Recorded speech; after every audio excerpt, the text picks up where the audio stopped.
प्रार्थना और प्रयास,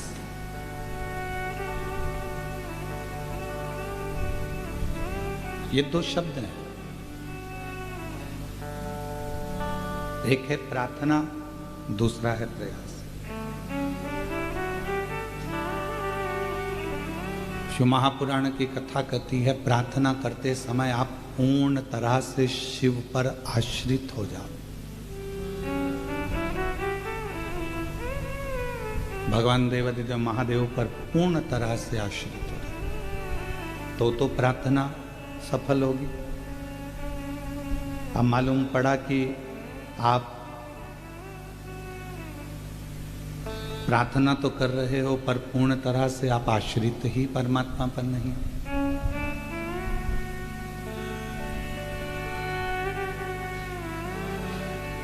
यश देना उसका काम है, अपयश देना उसका काम। सब कुछ वो करेगा, यश भी वही देगा, अपयश भी वही देगा, बस आप उस पर आश्रित कितने हो। प्रार्थना और प्रयास ये दो शब्द हैं, पर इन दो शब्दों को अगर देखा जाए तो दोनों में एक एक विचित्रता। प्रार्थना में आप परमात्मा पर पूर्ण आश्रित हो जाओ तो प्रार्थना सफल हो गई, और प्रयास में आप अपने ऊपर पूर्ण आश्रित हो जाओ तो प्रयास भी सफल हो जाए।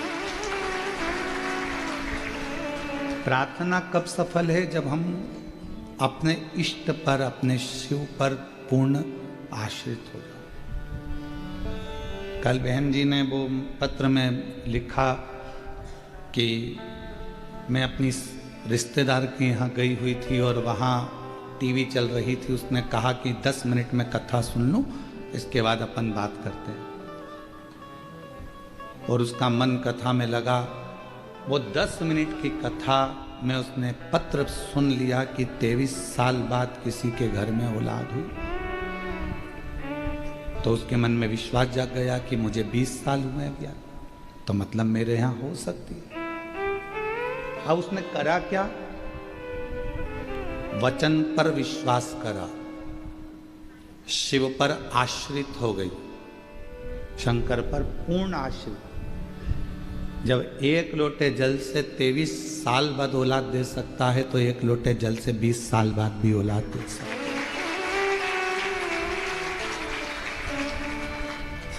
पूर्ण आश्रित हो गई।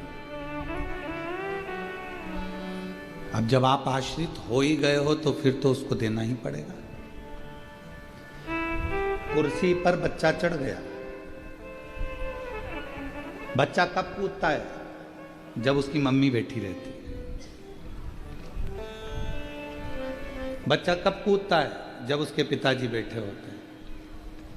क्यों? बच्चे को मालूम है कि मैं मेरे माँ बाप के आश्रित हूं, वो मुझे गोदी में ले लेंगे, गिरूंगा तो बचा लेंगे, संभाल लेंगे। आश्रितता का मतलब ही यही है कि आप परमात्मा पर कितने आश्रित हैं।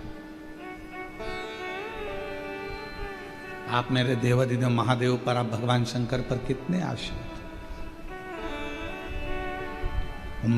मैंने तेरे ही भरोसे बाबा, तेरे ही भरोसे हवा विच उड़ती जावांगी बाबा, डोर तो छड़ी नाम कटी जावांगी। भोले मैं तेरी पतक, शंभू मैं तेरी पतक, हवा विच उड़ती जावांगी बाबा, डोर तो छड़ी नाम कटी जावांगी। प्रार्थना के समय पर परमात्मा पर पूर्ण आश्रित हो जाओ, और जब किसी चीज के लिए, किसी कार्य के लिए प्रयास करो, तब अपने आप पर आश्रित हो जाओ।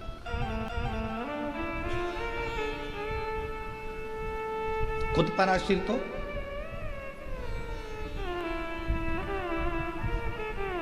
क्यों ये काम हो सकता है? मैं अपने आप पर पूरा भरोसा करती हूँ, मुझे अपने आप पर फुल कॉन्फिडेंस है कि मैं कर सकूँ। मतलब आप अपने आप पर आश्रित हो गए हो, और प्रयास करने में यदि आप अपने ऊपर आश्रित हो गए हो तो फिर दुनिया की कोई ताकत आपको हरा नहीं सकती, आप विजय प्राप्त कर कर स्वयं पर आश्रित हो। प्रार्थना करो तब परमात्मा पर आश्रित हो जाओ, और प्रयास करो तब अपने आप पर आश्रित हो जाओ, फिर किसी दूसरे पर आश्रितता नहीं। पर हम प्रार्थना करते समय भी परमात्मा पर आश्रित नहीं होते, और प्रयास करते समय भी अपने आप पर आश्रित नहीं होते। हमको भय लगा रहता है, होगा नहीं होगा, करूं ना करूं, देखूं ना देखूं, ये भय हमारे भीतर है।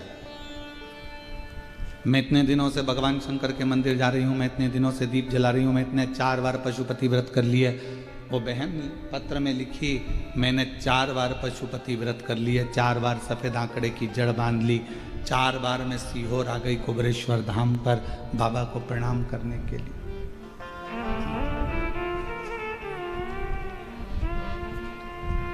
आप में से कई माताएं ऐसी हैं, कई मेरी जीजियां बैठी हैं, कई मेरे जीजा बैठे हैं, मेरी बेटियां बैठी हैं, बेटे बैठे हैं, माएँ बैठी हैं, मेरे बुजुर्ग माता पिता बैठे हुए हैं यहाँ। कई लोग पंडाल में नहीं बैठे तो घर पर कथा सुन रहे होंगे, ऑनलाइन कथा का रसतत्व ग्रहण कर रहे होंगे। कई बार आप 1 बार प्रयास करें, 2 बार प्रयास करें, 3 बार प्रयास करें, 4 बार प्रयास करें, 5 बार प्रयास करें और नहीं हुआ। आखिरी में आपने सोच लिया कि मेरी तो किस्मत ही बुरी है। अगर किस्मत बुरी होती तो परमात्मा तुमको जन्म ही नहीं देता। किस्मत अच्छी है इसलिए मनुष्य का शरीर मिल गया, किस्मत अच्छी है इसलिए अच्छे घर में जन्म हो गया, किस्मत अच्छी है इसलिए अच्छा परिवार मिल गया, किस्मत अच्छी है इसलिए शिव महापुराण की कथा मिल गई, किस्मत अच्छी है तो भगवान ने पूरा शरीर अच्छा दिया, किस्मत अच्छी है तो परिवार, पति, बच्चे, कुटुंब, कबीला सब अच्छा मिला। अगर किस्मत बेकार होती तो किसी जलगांव के चौराहे पर कटोरा लेकर खड़े रहती। उसने किस्मत अच्छी दी, भाग्य अच्छा दिया। किस्मत बेकार होती तो किसी गली में कोई पांव टूटा हुआ कुत्ता को देखना, कुत्ता को देखोगे पांव टूटे हुए को तो समझना कि भगवान ने बड़ी कृपा करी कि मेरे पांव अच्छे दे दिए। किस्मत अच्छी।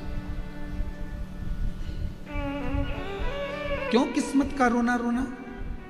भगवान ने हमको ये लिख दिया, भगवान ने हमको वो लिख दिया।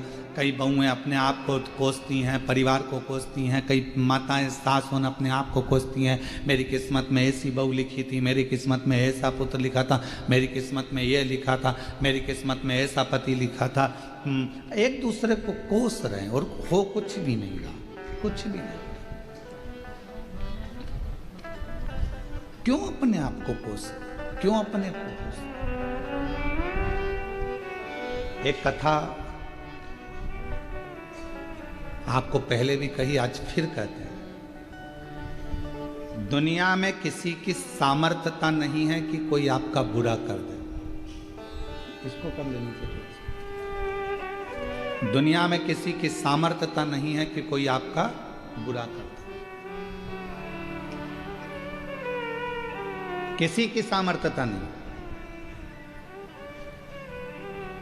पर दुनिया में केवल एक की सामर्थ्यता है जो आपका बुरा कर सकता है। कौन है वो?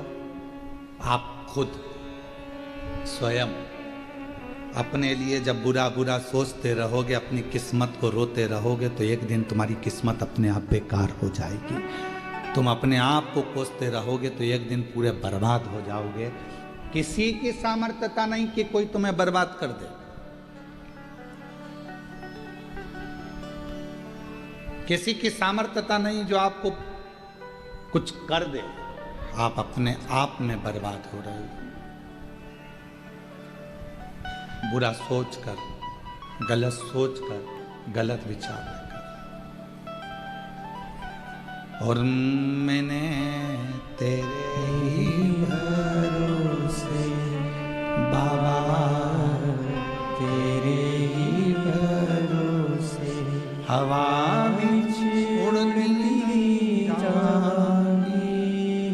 बाडोर तो छड़ी नाम कटी जाए। आप स्वयं अपनी किस्मत को प्रबल बनाओ। अपने आप को यह सोचिए कि मैं मेरे बराबर दुनिया में कोई भाग्यशाली नहीं हो सकता, तो कितनी भी बेकार किस्मत होगी एक दिन तुमको भाग्यशाली बनाकर ही रहेगी। अपने पार्वती जी की सहेली ने पार्वती जी से कहा था,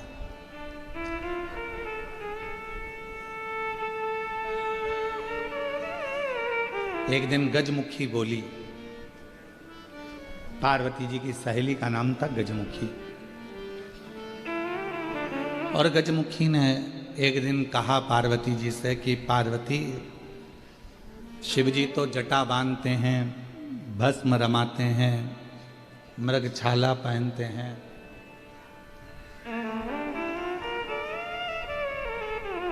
और पूरा नगर का लोग कह रहा है कि तेरी किस्मत बेकार हो गई, तुझे ऐसा पति मिल रहा है।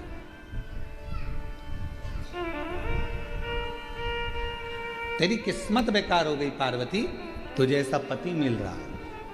पार्वती जी ने हाथ जोड़कर गजमुखी से कहा कि तूने आज तो कह दिया कि मेरी किस्मत ऐसी हो गई, पर एक बात कहती हूँ, शिव जी से विवाह करने के बाद जब मैं शंकर भगवान की अर्धांगिनी बन जाऊंगी, तब दुनिया की सारी स्त्रियां मेरे पति जैसा ही वर प्राप्त करने के लिए तप और साधना करें।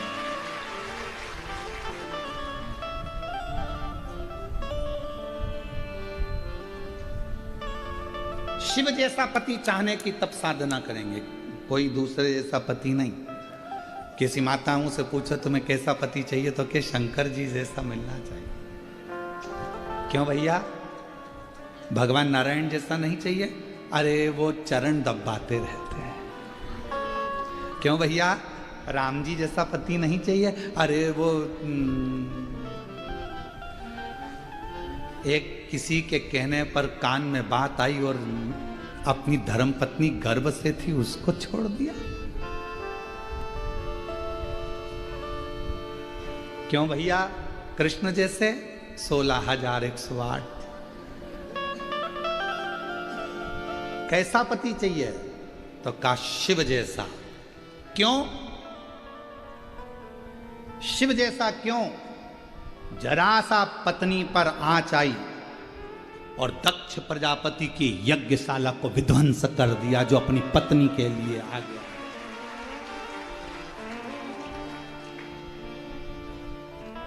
कितना प्रेम करने वाले शिवजी, जो अपने पत्नी के शव को अपने कंधे पर धारण कर कर 1000 वर्ष निकाल दिए, तांडव करते करते पूरी पृथ्वी को खंगाल दिया।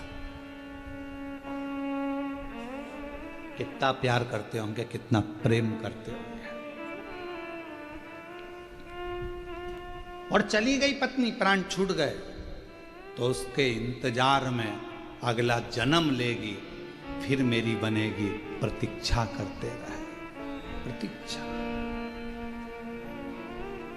और एक आज का जमाना, एक मित्र के घर गया और उसको उसकी पति पत्नी दोनों का झगड़ा हो रहा था, तो समझाने लगा, देखो पति पत्नी तो गाड़ी के 2 चक्के हैं, संभल कर चलना चाहिए, दोनों को एक जैसे चलना चाहिए, साथ कर चलो, संभल कर चलो।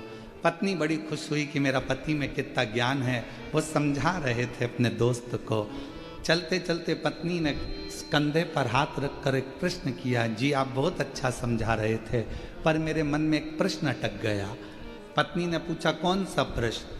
आप कह रहे थे कि पति पत्नी गाड़ी के 2 पहिए हैं, दोनों को सम चलना चाहिए। मेरा प्रश्न ये है, मान लो एक पहिया कहीं पंचर हो जाए या बेकार हो जाए, तो पति क्या करेगा? तो पति ने कहा, उसमें करना क्या, स्टेपनी लगाकर निकल जाना। झगड़ा चालू हो गया, फिर झगड़ा प्रारंभ हो गया। प्रत्येक पार्वती जी कह रही है, दुनिया की जितनी स्त्रियां हैं, दुनिया की जितनी माताएं हैं, वो मेरे पति जैसा पति मांगने का प्रयास करेंगे कि हमको शिव जैसा पति मिले। शिव जैसा पति मौन, शांत, कंठ पर विष भरा हुआ है, मस्तक पर चंद्रमा है, फिर भी अपशब्द मुख से निकलते नहीं। कभी आड़ा तेरा, कभी आड़ा तेरा। बल्कि पार्वती जी कहती हैं कि मैं क्रोध कर लेती हूं पर मेरे पति क्रोध नहीं करते मुझ पर कभी। और एक दिन तो ऐसा हो गया कि मेरा क्रोध का इतना पारा बढ़ गया कि वो क्रोध मेरा जब समाप्त नहीं हो रहा था, मैं देख ही नहीं, पति जमीन पर लेटे हुए थे और मेरा चरण उन पर लगा गया। मैं भद्रकाली दक्षिणेश्वरी बन गई, कालका बन गई।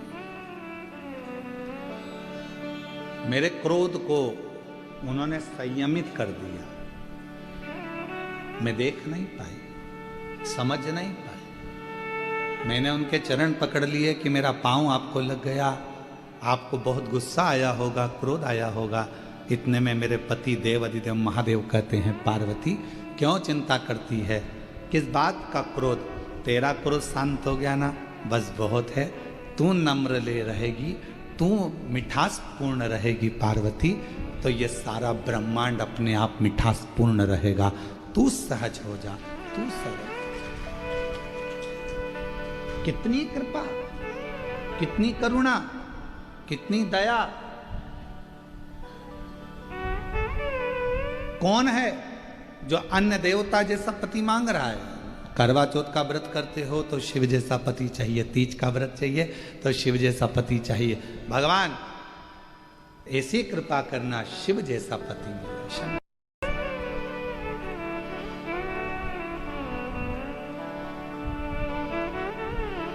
मेरे भोले बाबा मस्तक पर गंगा रखते हैं, मस्तक पर गंगा रखते हैं। जगत का पुरुष जब अपने घर के अंदर प्रवेश करे, दुकान पर कितना भी टेंशन हो, व्यापार में कितना भी टेंशन हो, परिवार में बाहर कितना भी टेंशन हो, पर घर में आते समय तुम्हारा भेजा ठंडा होना चाहिए, मस्तक पर गंगा होना चाहिए, थोड़ी शीतलता तुम्हारे भीतर होनी चाहिए। ये शिव कथा कर। तो प्रार्थना और प्रयास, प्रार्थना में पूर्ण आश्रितता भगवान पर रख दो, प्रयास में पूर्ण आश्रितता अपने ऊपर कर दो, पूर्ण आश्रितता।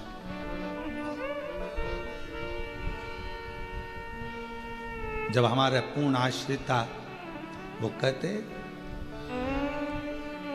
मेरे बाबा दया करना,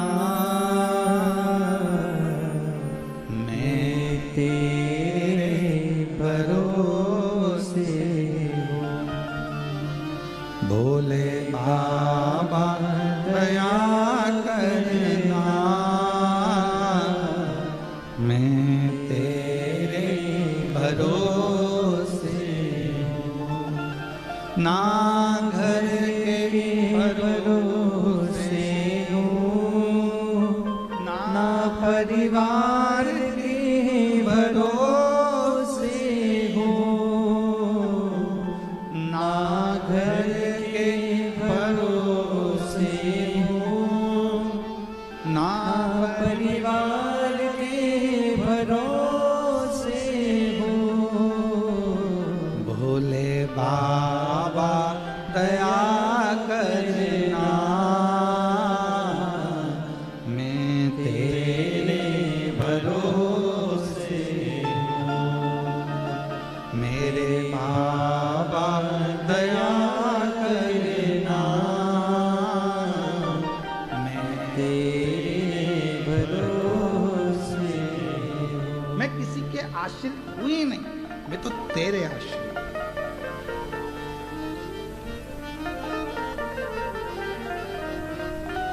मैं किसी दूसरे पर आश्रितता मेरी है ही नहीं। शिव मंदिर जाते हो आप लोग, सब लोग जाते हो, एक लोटा जल चढ़ाते हो, ठीक है।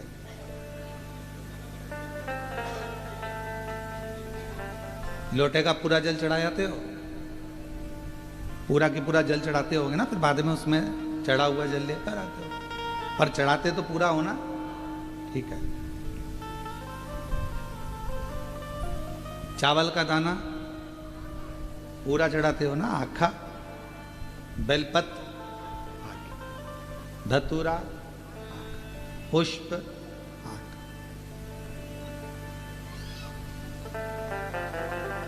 शिव जी की पूजन में जितनी भी सामग्री चढ़ी सब पूर्ण चढ़ी, सब पूर्ण। टूटा हुआ चावल भगवान पर नहीं चढ़ा, टूटी हुई बेलपत्र भगवान को नहीं दी, टूटा हुआ फल भगवान को नहीं दिया। भगवान को पूजन का सामान तो पूरा पूरा चाहिए, पर एक मनुष्य ऐसा है जो कभी पूर्ण रहता है तब भगवान के पास नहीं जाता, जब अंदर से पूरा टूट जाता है तब परमात्मा के करीब में जाता है। पूरा टूट गया, परिवार ने, नातों ने, रिश्तों ने, कुटुंब ने, कबीले ने, लोगों ने जब ताना दिया, शब्द कहा, कहीं कर्जे में, कहीं तकलीफों में जब फंस गया, बीमारी में जब पूरा टूट गया, जब हर तरह से हताश हो गया, तब वो शिव के द्वार गया, तब वो शंकर, और भगवान ने स्वीकार किया उसको। भगवान उसको स्वीकार करे। पूर्ण तरह से टूट चुका था, पूर्ण तरह से। एक कथा आती है, सबसे पहला पशुपति व्रत किसने किया था? सबसे पहला पशुपति व्रत किसने किया? कौन करा? तो स्कंद पुराण में वर्णन आता है। स्कंद पुराण का अवंती का खंड पृष्ठ संख्या 700 वर्णन करता है। गीता प्रेस गोरखपुर।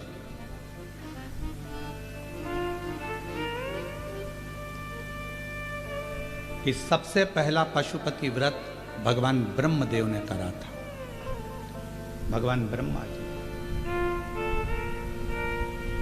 कौन ने करा? भगवान ब्रह्मा जी। आप ये विचार ना करें कि आपने पशुपति व्रत प्रारंभ किया या आपने किया।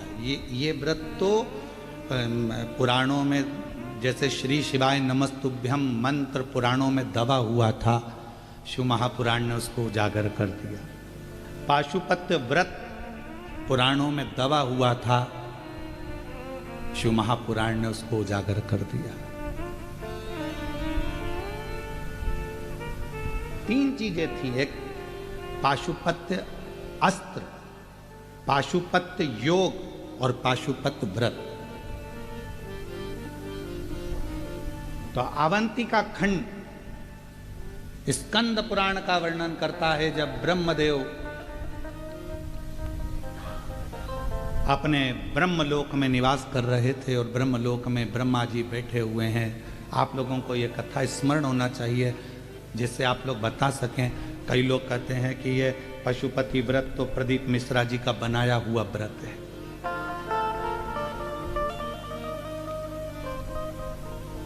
बहुत आक्षेप लगते हैं महाराज। क्यों? क्योंकि लोग पढ़ नहीं पाते, उन चीज़ों को निकाल नहीं पाते। कौन सी पुराण में से निकाला, कौन सी पुराण में से बोला, किस में से बोला, बस उनको तो केवल आक्षेप लगाना है। और बचा कुचा है तो आज के ज़माने में वो कौन सा ज़माना हो गया? AI का ज़माना हो गया। अभी एक बहन जी ने पत्र लिखा है,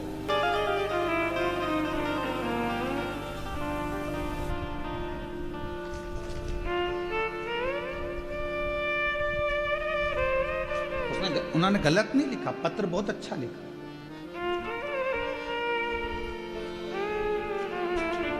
सो शीतल पल्लोड़ पैठण से हैं। शीतल पल्लोड़ पैठण से प्रणाम आपको। बहुत अच्छा पत्र लिखा है दीदी आपने, आपको प्रणाम करता हूं। आपने पत्र में लिखा कि गुरुजी,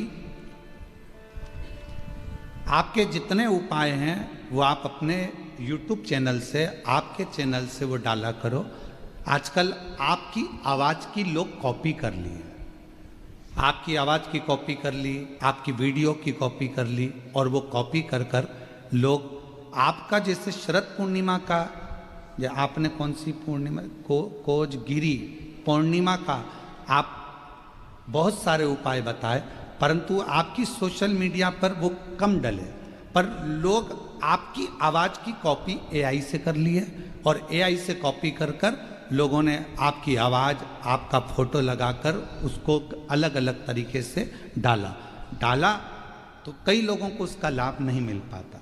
हम चाहते हैं कि आपका जो उपाय हो वह आपके चैनल से डले, जिससे आपके शिव भक्त दूसरी जगह नहीं जाएं, वह आपके चैनल पर से। मैं आपको प्रणाम करता हूं, जो आपने अच्छी बात कही। आइए आप एक बेलपत्र लेकर जाओ। गुरुदेव, कोरोना काल से मैं आपकी शिव पुराण की कथा श्रवण कर रही हूं, और मेरे बाबा ने मुझे इतना दे दिया कि झोली छोटी पड़ जाए, इतना बाबा की कृपा हुई है। मैं बाबा को यहाँ प्रणाम करने के लिए। गुरुदेव,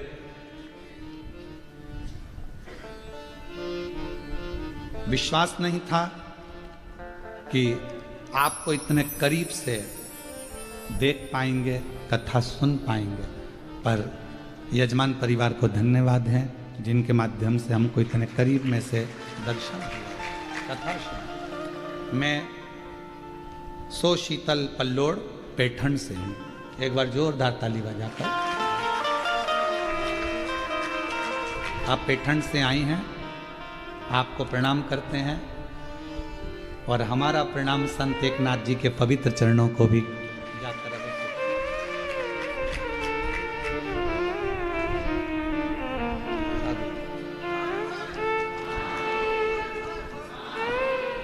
आप आए तो संत एकनाथ जी महाराज के पावन चरणारविंद को हमारी तरफ से दंडवत प्रणाम। शिव कृपा, शंकर की उदारता। आजकल का जमाना एआई का जमाना हो गया। वॉइस की रिकॉर्डिंग कर लेते हैं, हम जो बोल रहे हैं वैसी की वैसी आवाज़ निकाल लेते हैं, उस आवाज़ में वीडियो हम बना लेते हैं, वही वीडियो सोशल मीडिया पर डाल देते हैं, चाहे अच्छे के लिए डालें चाहे बदनाम करने के लिए डालें। उनका पूरा एक टारगेट चलता है कि बदनाम कैसे करें, एआई के माध्यम से। इसलिए सभी श्रोता भाई बहनों से निवेदन करेंगे कि तुम्हारे बेटे के लिए, तुम्हारी बेटी के लिए, तुम्हारे पति के लिए, तुम्हारे परिवार वालों के लिए अगर कोई गलत तरह का कोई भी वीडियो लोग बनाएं, तो पहले अपने बच्चे पर भरोसा करना, अपने पति पर भरोसा करना, अपनी पत्नी पर भरोसा करना, अपने बेटा बेटी पर भरोसा करना। एआई से बनी हुई वीडियो या ऑडियो पर भरोसा नहीं करना। आजकल ऑडियो से लोग उसको ब्लैकमेल करना चाहते, फोटो बनाकर वीडियो बनाकर नहीं। मैं बहन जी सो शीतल पल्लोड़ बहन जी को प्रणाम करता हूँ। बहुत सुंदर विचार आपके आए हैं। हम सीहोर इस बात को जरूर कहेंगे कि आने वाले समय में जो भी उपाय हों वो सोशल मीडिया हमारे चैनल से डलें, जिससे जनमानस को वो प्राप्त हो। शिव तत्व दुनिया के लोगों ने कह दिया कि पशुपति व्रत सीहोर वाले महाराज जी का खुद का बनाया हुआ है। किसी ने कहा श्री शिवाय नमस्तुभ्यम सीहोर वाले महाराज जी का खुद का बनाया हुआ। हम निवेदन करेंगे, हम कथा कर रहे हैं तो कथा के माध्यम से स्कंद पुराण गीता प्रेस गोरखपुर का अवंती खंड पृष्ठ संख्या 700, जिसमें आप पढ़ सकते हो कि पहला पशुपति व्रत स्वयं ब्रह्मा जी ने किया था, और वो व्रत ब्रह्मा जी ने धारण किया। वो पाशुपत व्रत कब किया? एक हय नाम का असुर हुआ, और वो हय नाम का जो असुर था, हय नाम का जो राक्षस था असुर, उसने इतना उपद्रव कर रखा था पूरा अवंतिका प्रदेश को, पूरे अवंतिका पुरी को। उसने कंकर जितने भी भूमि थी, जितने भी सब रहने वाले थे, उन सब को अपने असुर प्रवृत्ति से दबा कर रखा था। पूरी अवंतिका पुरी, वो हय नाम का असुर।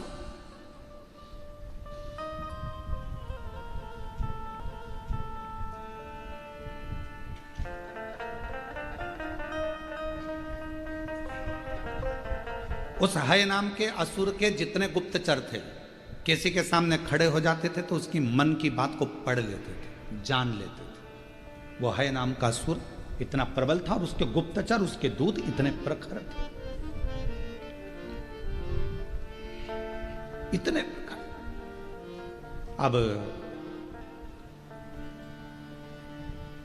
उसके गण, उसके जो असुर देते थे वो घूमते रहते थे, कोई कुछ बात करता था उसकी बात को ध्यान करके और वो हय को बता देते थे और हय असुर जाकर पूरा नष्ट कर देता था।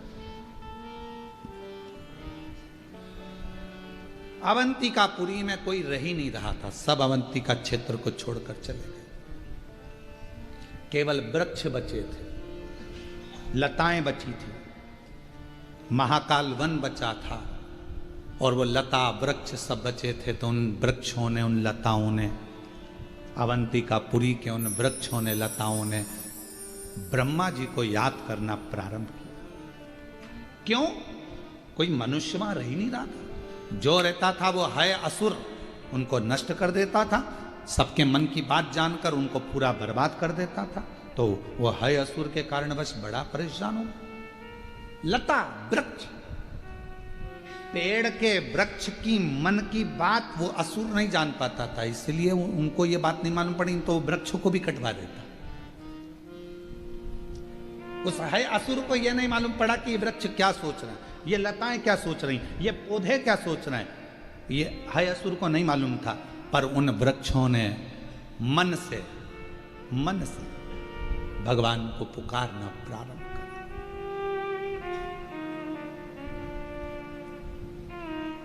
लोग कहते हैं क्या वृक्ष में प्राण होते हैं? शिव महापुराण की कथा कहती है 84 लाख योनियों में 20 लाख योनि वृक्ष और पौधों की है। वृक्ष पौधों की योनि।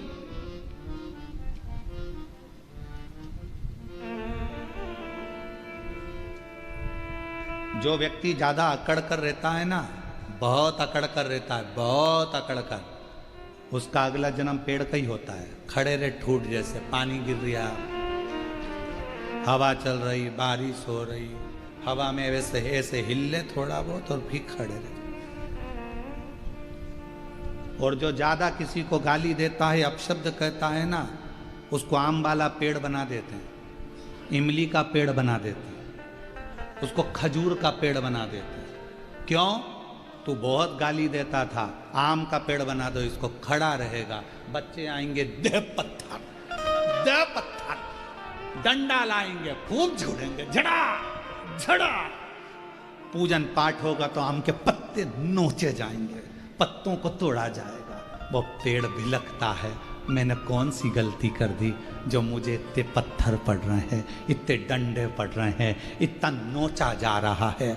भगवान कहते हैं, धर्मराज कहते हैं, तूने मनुष्य देह में लोगों पर खूब आक्षेप लगाए थे, खूब गालियां दी थी, खूब आड़ा टेढ़ा बोला था, खूब बोला था। अब खड़े रहे, लोग तुझे पत्थर मार, इमली का पेड़ बना देंगे, डंडे से झड़ाएंगे, खूब पत्थर मारेंगे, खूब।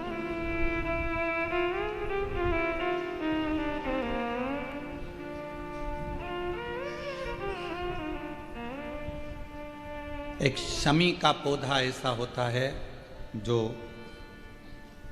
योनियों में, वृक्ष की योनि में अंतिम योनि पर लाकर रुक जाता है। कौन सा? शमी का। इसलिए पंचदशमी पंच शनि पूजन की महत्वता होती है। क्यों कहा जाता है कि अगर कोई आपको ज्यादा परेशान कर रहा है, बहुत टेंशन दे रहा है, बहुत ज्यादा अगर वो इतना हताश हो गए कि आपने सोच लिया अब तो मर जाऊं तो अच्छा है, इसका नाम लिख जाऊं, ये सब चीज करने से अच्छा है 5 दशमी। दशमी जानते हो? 5 दशमी, कोई सी भी 5 दशमी आप चुन लीजिए, परंतु वो दशमी अमावस्या के पहले वाली नहीं होना चाहिए, वो पूर्णिमा के पहले वाली दशमी। घी का दीपक लगाइए, शुद्ध जल तांबे के पात्र में लेकर जाकर अर्पित करिए। पहले दीप जलाना, उसके बाद शमी के पौधे में जल डालना और पौधे उस वृक्ष के नीचे बैठकर जल चढ़ाकर वहीं पर एक चावल का दाना समर्पित कर कर बाबा से प्रार्थना करना कि बाबा मुझे बहुत कष्ट है, ये मेरा एक तकलीफ मुझे दे रहा है, बस आप मेरी तकलीफ को दूर करना। शिव की ऐसी कृपा होगी। 5 शमी पूजन, जब विजयदशमी के भाव से दशमी आपके यहाँ पर भी पूजन होती है, विजयदशमी पे हमारे यहाँ शमी के पत्र की बड़ी पूजन का महत्व है। 5 शमी पूजन कर ली जाती है तो जो भी आपका द्रोही होता है वो आपसे दूर हो जाता है या आपसे स्नेह कर कर आपके करीब आ जाता है। ये शमी पूजन वृक्ष योनि के अंतिम योनि का पूजन।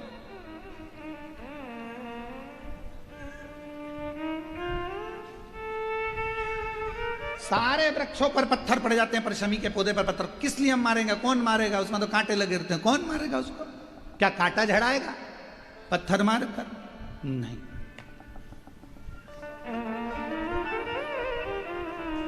हम तो यहां तक कहेंगे कि शमी की आराधना साधना आपके द्रोहियों को, दुश्मनों को भी दूर कर देती।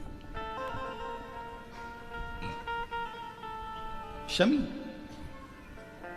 और मेरी जीजियों, मेरे जीजाओं, मेरी बेटियों, बेटाओं, मेरी माताओं, मेरे बुजुर्ग माता पिता स्मरण करें, जब जब यदि आपका हृदय दुखे, मन दुखे, तो एक शमी की पत्ती को शंकर के शिवलिंग पर जरूर चढ़ाएं।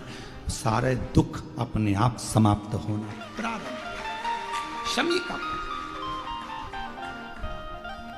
तो कोई कहे क्या वृक्षों में, पौधों में, पत्तियों में भी क्या, ये वृक्षों के अंदर भी क्या जीव होता है? क्या इसमें भी प्राण होते हैं? होते हैं, इसमें भी प्राण। ये भी ऑक्सीजन लेना छोड़ना सब कार्य इनका चालू है। ये भी जीवित है। जल नहीं मिलेगा मर जाएंगे। जल गया समाप्त।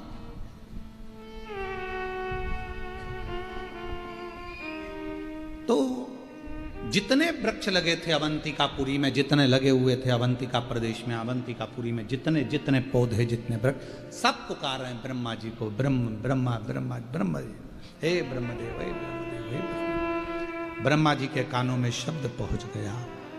आज ब्रह्मा जी से रहा नहीं गया। ये जीव क्यों परेशान है? जाऊं मैं? ब्रह्मा जी मृत्यु लोक में आए, अवंतिका प्रदेश में पहुंच गए। ब्रह्मा जी के आने से एक प्रकाश अवंतिकापुरी में हो गया। और जब अवंतिकापुरी में प्रकाश हुआ, है दैत्य को, है असुर को मालूम पड़ गया। और है असुर को मालूम पड़ा कि कोई प्रकाश हुआ है, पर यह नहीं मालूम कि ब्रह्मा जी आए, ये ज्ञात नहीं हो। किसके कहने पर आए, कौन आया मालूम नहीं, बस प्रकाश हुआ। तभी ब्रह्मा जी ने उसी समय पर वृक्षों को देखा, पूछा क्या बात है? यहां जो रहता है उसको ये है दैत्य मार देता है दैत्य मार देता है, हाँ, है असुर मार देता, हाँ। ब्रह्मा जी कृपा करो, करुणा करो। ब्रह्मा जी ने कहा एक काम करो, तुम सब वृक्ष के रूप में तो हो, पर अपने जीव को निकालो और देव तुल्य जीव धारण कर कर मेरे साथ चलो। अवंतिका प्रदेश से बाहर निकलते, वहां बैठकर शिव जी की आराधना करते हैं, साधना करते। हम कैसे आराधना करेंगे? कहा ब्रह्मा जी कहते हैं जैसे वो है दैत्य अवंतिकापुरी में रहने वालों के मन के भाव को जान जाता है और उनका संहार कर देता है, उसी तरह मैं एक व्रत को जानता हूं।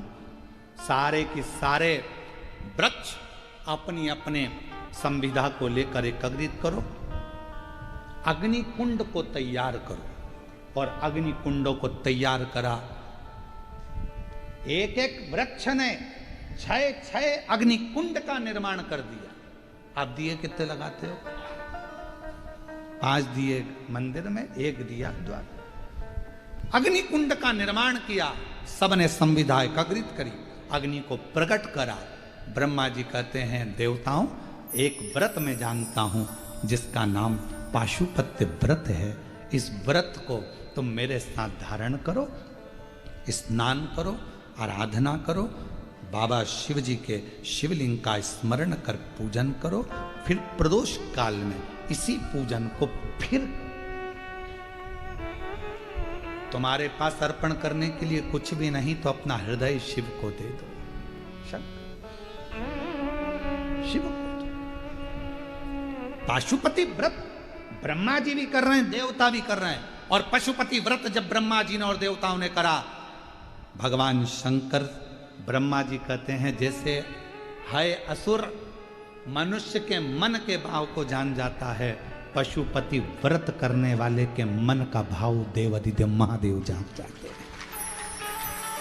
भगवान शिव, भगवान ओघड़दानी, शंभु, शंकर, कैलाशी, अविनाशी, मेरे चंद्रमौलेश्वर, मेरे शिव, मेरे अवधूतेश्वर, मेरे शंकर, जो पशुपति व्रत करता है उसके मन के भाव को जान जाते। और मन का भाव जाने, पशुपति व्रत करना देवताओं ने, ब्रह्मा जी ने प्रारंभ किया।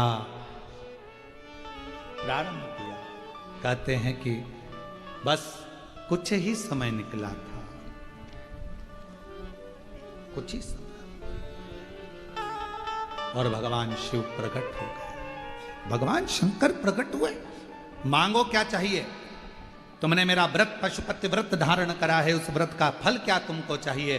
देवताओं ने कुछ नहीं कहा तो ब्रह्मा जी ने कहा, नाथ कृपा करो, यह है असुर परेशान कर रहा है, बस इससे मुक्ति मिल जाए और कुछ नहीं चाहिए। अवंतिकापुरी में आप आनंद से विराजमान हो, यही चाहते हैं और कुछ नहीं चाहते। बस कृपा करो, करुणा करो, दया करो।